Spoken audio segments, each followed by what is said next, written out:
On est toujours heureux, par contre, de sentir que quelque chose est entendu, qu'un livre est lu. Voilà, c'est quelque chose qui nous sort, nous autres écrivains, ce sont des vies solitaires et ça nous sort un peu de la solitude.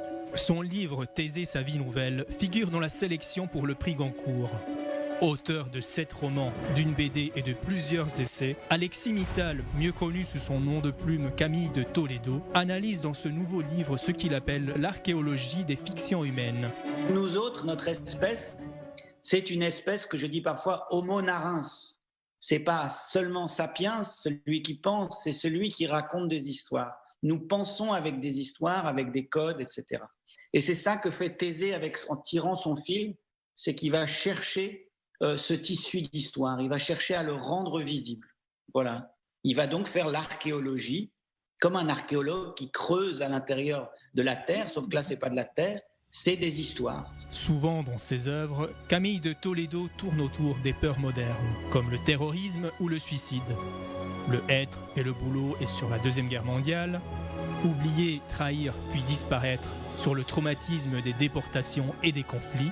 En 2018, il publie Herzl, une histoire européenne, hymne aux rêves sionistes dans une Europe du XXe siècle prête à la destruction. Une merveilleuse combinaison entre scénario et roman graphique. J'ai utilisé aussi le langage des arts matériels, des arts plastiques, parfois des écrits qui tendaient vers la poésie, ou l'écriture de romans graphiques. En fait, ça n'est qu'une écriture avec les images, entrelacées aux images. Cet artiste éclectique de 45 ans aime aussi la caméra. Dans sa jeunesse, il réalise plusieurs courts-métrages, dont Tango de Olvido, sélectionné au Festival de Cannes. Ce qui l'amènera ensuite à créer avec Grégoire Hetzel La chute de Fukuyama, un opéra vidéo sur les attentats du 11 septembre 2001 et les inquiétudes de notre époque.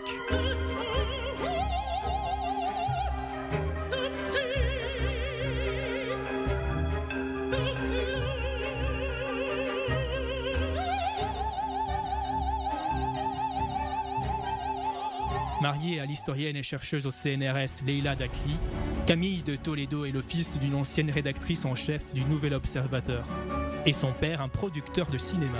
Depuis 2012, il habite à Berlin, carrefour important de sensibilité artistique. Je voulais être parce que j'ai ce rapport toujours à me dire mais qu'est-ce qu'il nous reste du XXe siècle ? Qu'est-ce que l'on en fait de ce XXe siècle qu'on a quitté ? Comment il perdure ? Et à Berlin, vous voyez, il y a toutes ces traces. Et c'était donc beaucoup aussi pour mes enfants. Il fallait que je trouve une ville où je puisse leur raconter le XXe siècle, où je puisse leur dire, tu vois d'où je viens, et aussi leur offrir une ville qui ne soit pas comblée, qui ne soit pas déjà ficelée, qui soit en train de s'inventer. Le passé dure longtemps. Il contamine à petit feu et continue de tuer quand les causes ont disparu. Écrit-il dans son dernier roman.